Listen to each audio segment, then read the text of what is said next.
Good afternoon.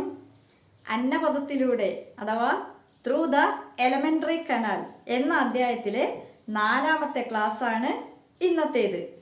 കഴിഞ്ഞ ക്ലാസ്സിൽ നാം ആഹാരത്തിൻ്റെ യാത്ര ചർച്ച ചെയ്തു. നാം കഴിക്കുന്ന ആഹാരത്തിന് എന്തെല്ലാം സംഭവിക്കുന്നു എന്ന് എല്ലാവർക്കും മനസ്സിലായി കാണുമല്ലോ. ആഹാരത്തിൻ്റെ യാത്ര ആരംഭിക്കുന്നത് നമ്മുടെ വായിൽ വെച്ചാണ്. വായിൽ വെച്ച് പല്ല്, ചുണ്ട്, നാവ് എന്നിവയുടെ പ്രവർത്തന ഫലമായി ആഹാരത്തിന് യാന്ത്രിക ദഹനവും ഉമിനീരിലുള്ള ദഹനരസങ്ങളുമായി കൂടിച്ചേർന്ന് രാസികമായ ദഹനവും സംഭവിക്കുന്നു. തുടർന്ന് അന്നനാളം വഴി ആഹാരം ആമാശയത്തിൽ എത്തിച്ചേരുന്നു. അന്നനാളത്തിൻ്റെ തരംഗരൂപത്തിലുള്ള ചലനമാണ് ഇതിന് സഹായിക്കുന്നത്. അന്നനാളത്തിൻ്റെ തരംഗരൂപത്തിലുള്ള ഈ ചലനത്തെ പെരിസ്റ്റാൾസിസ് എന്നാണ് പറയുന്നത്. ഇങ്ങനെ ആമാശയത്തിലെത്തുന്ന ആഹാരത്തിന് ആമാശയഭിത്തിയുടെ മർദ്ദനം മൂലം യാന്ത്രിക ദഹനവും ആമാശയത്തിൽ അടങ്ങിയിരിക്കുന്ന ദഹനരസങ്ങളുമായി പ്രവർത്തിച്ച് രാസികമായ ദഹനവും സംഭവിക്കുന്നു. ഏകദേശം 3-3.5 മണിക്കൂറോളം എടുത്താണ് ആമാശയത്തിൽ വെച്ച് ആഹാരത്തിൻ്റെ ദഹനം സംഭവിക്കുന്നത്. തുടർന്ന് ഈ ആഹാരം ചെറുകുടലിൽ എത്തുന്നു. ഏകദേശം 6 മീറ്ററോളം നീളമുള്ള വണ്ണം കുറഞ്ഞ കുടലാണ് ചെറുകുടൽ അഥവാ സ്മോൾ ഇൻറ്റസ്റ്റൈൻ. ആഹാരത്തിൻ്റെ ദഹനം ഇവിടെ വെച്ച് പൂർത്തിയാവുകയും ദഹിച്ച ആഹാരത്തിലെ പോഷക ഘടകങ്ങളെ രക്തത്തിലേക്ക് ആഗിരണം ചെയ്യുകയും ചെയ്യുന്നു. ചെറുകുടലിൻ്റെ ഭിത്തിയിലുള്ള വില്ലസുകളാണ് ഇതിന് സഹായിക്കുന്നത്. തുടർന്ന് ബാക്കി വരുന്ന ധാതുലവണങ്ങളടങ്ങിയ ജലം നേരെ വൻകുടലിലേക്ക് പോകുന്നു. ഏകദേശം 1.5 മീറ്ററോളം നീളമുള്ള വണ്ണം കൂടിയ കുടലാണ് വൻകുടൽ അഥവാ ലാർജ് ഇൻറ്റസ്റ്റൈൻ. ധാതുലവണങ്ങൾ അടങ്ങിയ ജലത്തിൻ്റെ ആഗിരണം സംഭവിക്കുന്നത് വൻകുടലിൽ വെച്ചാണ്. ദഹനത്തിന് ശേഷം അവശേഷിക്കുന്ന ശരീരത്തിന് ആവശ്യമില്ലാത്ത പദാർത്ഥങ്ങളെ മലാശയത്തിൽ സംഭരിക്കുകയും മലദ്വാരം വഴി പുറന്തള്ളുകയും ചെയ്യുന്നു. ഈ പ്രക്രിയയെ വിസർജനം അഥവാ എക്സ്ക്രീഷൻ എന്ന് പറയുന്നു. പ്രധാനമായും 5 ഘട്ടങ്ങളാണ് പോഷണ പ്രക്രിയയിൽ അടങ്ങിയിരിക്കുന്നത്. ഇതിലെ 1ാമത്തെ ഘട്ടം ആഹാര സ്വീകരണം ആണ്. ആഹാരത്തിൽ അടങ്ങിയിരിക്കുന്ന ജൈവ ഘടകങ്ങളെ ശരീരത്തിന് സ്വീകരിക്കാൻ കഴിയുന്ന ലളിതമായ ഘടകങ്ങളാക്കി മാറ്റുന്ന പ്രവർത്തനമാണ് ദഹനം അഥവാ ഡൈജഷൻ. ദഹിച്ച ആഹാരത്തിലെ പോഷക ഘടകങ്ങളെ ശരീരത്തിലേക്ക് ആഗിരണം ചെയ്യുന്നതിനെ ആഗിരണം അഥവാ അബ്സോർപ്ഷൻ എന്ന് പറയുന്നു. ആഗിരണം ചെയ്ത പോഷക ഘടകങ്ങളെ ശരീരത്തിൻ്റെ ഭാഗമാക്കി മാറ്റുന്ന പ്രവർത്തനമാണ് സ്വാംശീകരണം അഥവാ അസീമിലേഷൻ. ശാരീരിക പ്രവർത്തനങ്ങളുടെ ഫലമായി ഉണ്ടാവുന്നതും ശരീരത്തിന് ആവശ്യമില്ലാത്തതുമായ ഘടകങ്ങൾ പുറന്തള്ളുന്ന പ്രക്രിയയാണ് വിസർജനം അഥവാ എക്സ്ക്രീഷൻ. ഇത്രയുമായിരുന്നു കഴിഞ്ഞ ക്ലാസ്സിൽ നാം ചർച്ച ചെയ്തത്. അപ്പോൾ ദഹനത്തെക്കുറിച്ച് കൂട്ടുകാർക്കെല്ലാം നന്നായി മനസ്സിലായിട്ടുണ്ടാവുമെന്ന് വിചാരിക്കുന്നു. ആഹാരം ദഹിച്ച ശേഷമുള്ള ശരീരത്തിന് ആവശ്യമില്ലാത്ത ഘടകങ്ങൾ പുറന്തള്ളുന്നതിനെ എക്സ്ക്രീഷൻ എന്നാണ് പറയുന്നത്. അപ്പോൾ മലത്തിൻ്റെ രൂപത്തിൽ മാത്രമാണോ നമ്മുടെ ശരീരത്തിൽ നിന്ന് മാലിന്യം പുറന്തള്ളുന്നത്? വേറെ ഏതെല്ലാം രൂപത്തിൽ ശരീരം മാലിന്യങ്ങളെ പുറന്തള്ളുന്നുണ്ട്? എല്ലാവരും ടെക്സ്റ്റ് ബുക്കിലെ പേജ് നമ്പർ 59 കൊടുത്തിരിക്കുന്ന ചിത്രീകരണം ഒന്ന് ശ്രദ്ധിക്കൂ. എല്ലാവരും ചിത്രീകരണം ശ്രദ്ധിച്ചല്ലോ. ഏതൊക്കെ ഘടകങ്ങളാണ് രക്തത്തിലേക്ക് എത്തിച്ചേരുന്നത്? ശ്വാസകോശത്തിൽ നിന്ന് ഓക്സിജൻ, കോശങ്ങളിൽ നിന്ന് കാർബൺ ഡൈ ഓക്സൈഡ്, കരളിൽ നിന്ന് യൂറിയ, ചെറുകുടലിൽ നിന്ന് പോഷക ഘടകങ്ങൾ. ഈ 4 ഘടകങ്ങളും നമ്മുടെ ശരീരത്തിന് ആവശ്യമുള്ളതാണോ? ഏതൊക്കെ ഘടകങ്ങളാണ് നമ്മുടെ ശരീരത്തിന് ആവശ്യമുള്ളത്? അതെ, പോഷക ഘടകങ്ങളും ഓക്സിജനും നമ്മുടെ ശരീരത്തിന് ആവശ്യമാണ്. എന്നാൽ കാർബൺ ഡൈ ഓക്സൈഡും യൂറിയയും നമ്മുടെ ശരീരത്തിന് ആവശ്യമുള്ളതാണോ? അല്ല. അങ്ങനെയെങ്കിൽ അവ എങ്ങനെയാണ് പുറന്തള്ളുന്നത്? കാർബൺ ഡൈ ഓക്സൈഡ് പുറന്തള്ളുന്നത് എങ്ങനെയാണെന്ന് കൂട്ടുകാർക്ക് അറിയാമല്ലോ. നാം ശ്വസനത്തിലൂടെ കാർബൺ ഡൈ ഓക്സൈഡ് പുറന്തള്ളുന്നു. എങ്കിൽ യൂറിയ പുറന്തള്ളുന്നത് എങ്ങനെയാണ്? എല്ലാവരും പേജ് നമ്പർ 59 തന്നിരിക്കുന്ന ഈ ചിത്രം ഒന്ന് നിരീക്ഷിക്കൂ. ഏത് അവയവത്തിന്റെ ചിത്രമാണ് നിങ്ങൾ കണ്ടത്? അതെ, ആ അവയവത്തിന്റെ പേരാണ് വൃക്ക അഥവാ കിഡ്നി. ചിത്രം എല്ലാവരും നന്നായി ശ്രദ്ധിക്കൂ. അവിടെ 2 രക്തക്കുഴലുകൾ നമുക്ക് കാണാൻ കഴിയുന്നുണ്ട്. ഒന്ന് വൃക്കയിലേക്ക് പോകുന്ന രക്തക്കുഴലുകളും വൃക്കയിൽ നിന്ന് പുറത്തു വരുന്ന രക്തക്കുഴലുകളും. വൃക്കയിലേക്ക് പോകുന്ന രക്തക്കുഴലിൽ ഏതെല്ലാം ഘടകങ്ങളാണ് അടങ്ങിയിരിക്കുന്നത്? രക്തവും കൂടിയ അളവിൽ യൂറിയ, ജലം, മറ്റു ഘടകങ്ങൾ എന്നിവ ഈ രക്തക്കുഴലിലൂടെ വൃക്കയിലേക്ക് എത്തുന്നുണ്ട്.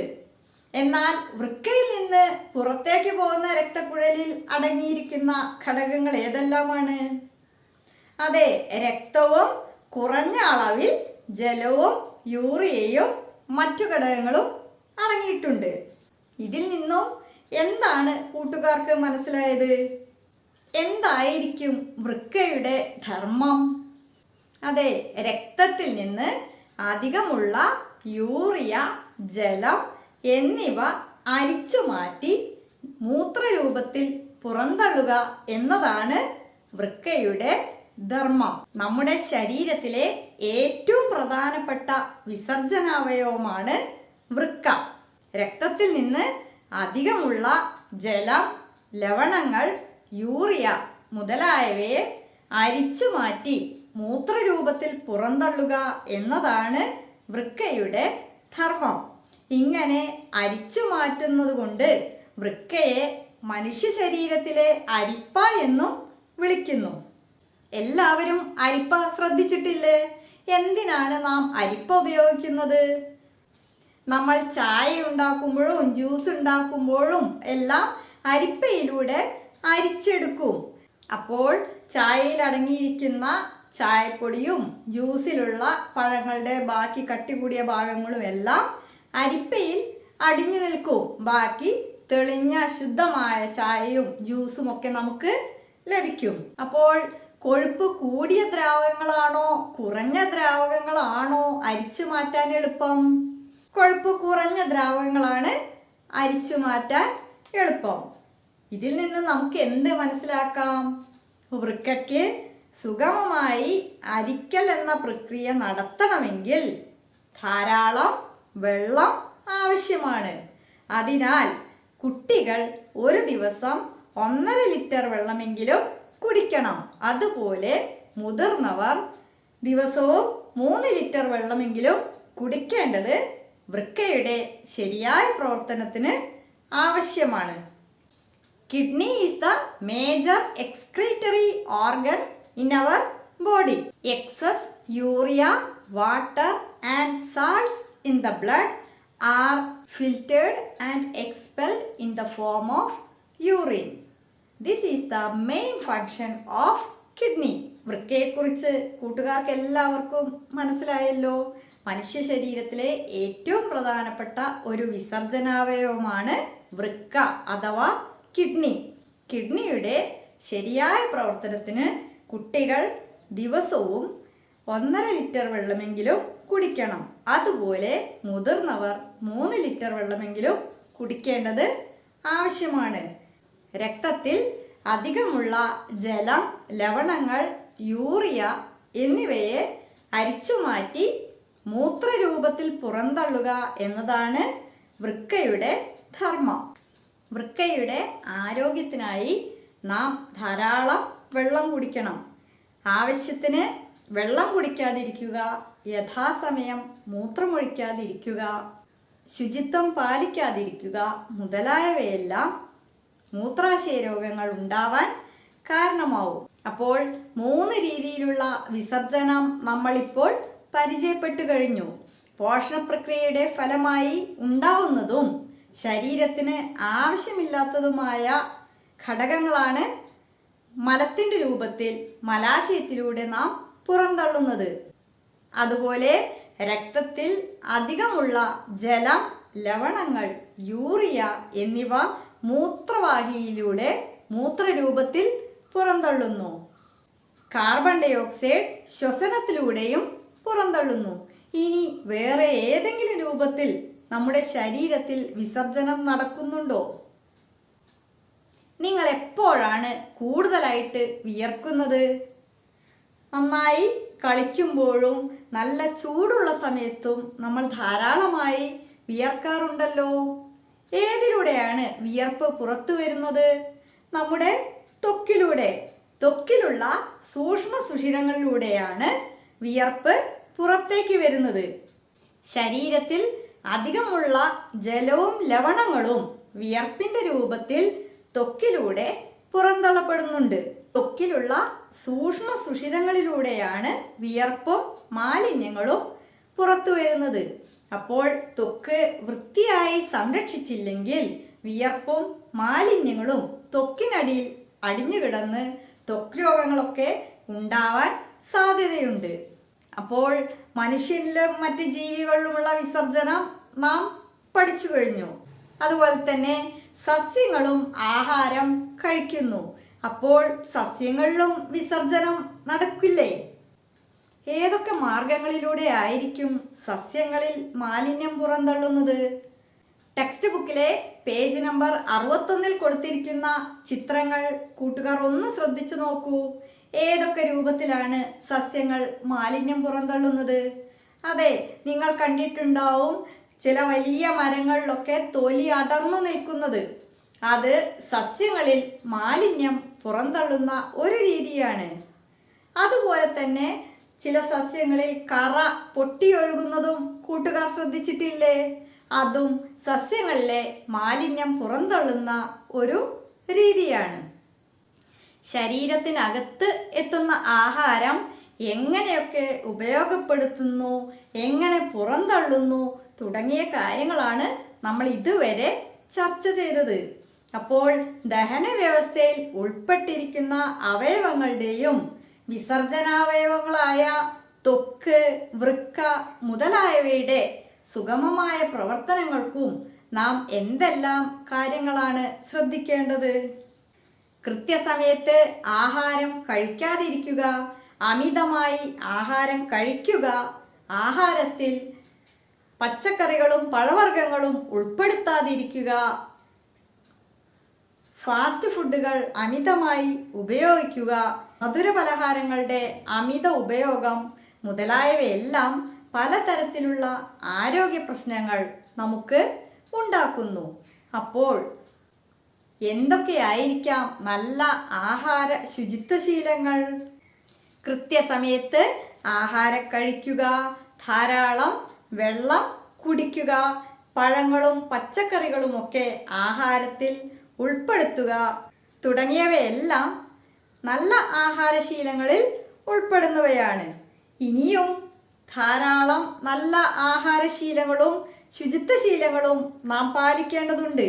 അവ ഏതൊക്കെയാണെന്ന് കണ്ടെത്തി ടീച്ചർക്ക് അയച്ചു തരുമല്ലോ.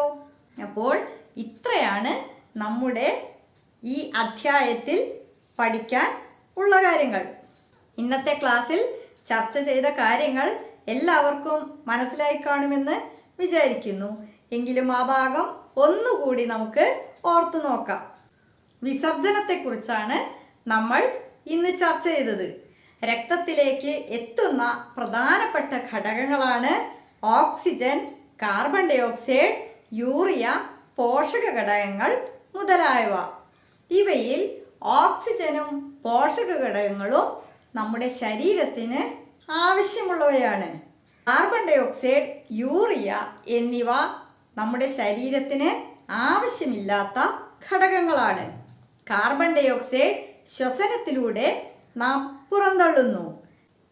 മനുഷ്യ ശരീരത്തിലെ പ്രധാനപ്പെട്ട വിസർജനാവയവമാണ് വൃക്ക അഥവാ കിഡ്നി. രക്തത്തിൽ അധികമുള്ള ജലം, ലവണങ്ങൾ എന്നിവയെ മൂത്രരൂപത്തിൽ പുറന്തള്ളുന്നത് വൃക്കയാണ്. മൂത്രത്തിൽ 96% ജലമാണ് അടങ്ങിയിരിക്കുന്നത്. അപ്പോൾ വൃക്കയുടെ ശരിയായ ആരോഗ്യത്തിനായി കുട്ടികൾ ദിവസവും 1.5 ലിറ്റർ വെള്ളവും മുതിർന്നവർ 3 ലിറ്റർ വെള്ളവും കുടിക്കേണ്ടതാണ്. ആവശ്യത്തിന് വെള്ളം കുടിക്കാതിരിക്കുക, യഥാസമയം മൂത്രമൊഴിക്കാതിരിക്കുക, ശുചിത്വം പാലിക്കാതിരിക്കുക മുതലായവയെല്ലാം മൂത്രാശയ രോഗങ്ങൾ ഉണ്ടാവാൻ കാരണമാവുന്നു. മനുഷ്യ ശരീരത്തിലെ പ്രധാനപ്പെട്ട മറ്റൊരു വിസർജനാവയവമാണ് ത്വക്ക്. ത്വക്കിലൂടെ വിയർപ്പ് രൂപത്തിലാണ് മാലിന്യങ്ങൾ പുറന്തള്ളുന്നത്. ത്വക്ക് വൃത്തിയായി സംരക്ഷിച്ചില്ലെങ്കിൽ മാലിന്യങ്ങൾ ത്വക്കിനടിയിൽ അടിഞ്ഞുകൂടി ത്വക്ക് രോഗങ്ങൾ ഉണ്ടാവാൻ കാരണമാവുന്നു. ജീവികളെപ്പോലെ തന്നെ സസ്യങ്ങളിലും വിസർജനം നടക്കുന്നു. സസ്യങ്ങളിൽ പ്രധാനമായും വിസർജനം നടക്കുന്നത് 2 രൂപത്തിലാണ്. മാലിന്യങ്ങളെ തൊലിയിൽ സംഭരിച്ചു വെച്ച് തൊലി അടർത്തി കളയുക. അതുപോലെ കാണ്ഡത്തിൽ സംഭരിച്ചു വെച്ച മാലിന്യങ്ങൾ കറ രൂപത്തിൽ പൊട്ടിയൊഴുകുക. പോഷണ പ്രക്രിയയിൽ ഉൾപ്പെട്ടിരിക്കുന്ന അവയവങ്ങളുടെയും ത്വക്ക്, വൃക്ക മുതലായ വിസർജനാവയവങ്ങളുടെയും ആരോഗ്യത്തിനായി നാം നല്ല ആഹാരശീലങ്ങളും ശുചിത്വശീലങ്ങളും പാലിക്കേണ്ടത് ആവശ്യമാണ്. ഇന്ന് പഠിപ്പിച്ച കാര്യങ്ങൾ കൂട്ടുകാർക്ക് മനസ്സിലായി കാണുമെന്ന് വിചാരിക്കുന്നു. നല്ല ആഹാര ശുചിത്വശീലങ്ങൾ കണ്ടെത്തി ടീച്ചർക്ക് അയച്ചു തരിക. Okay, thank you.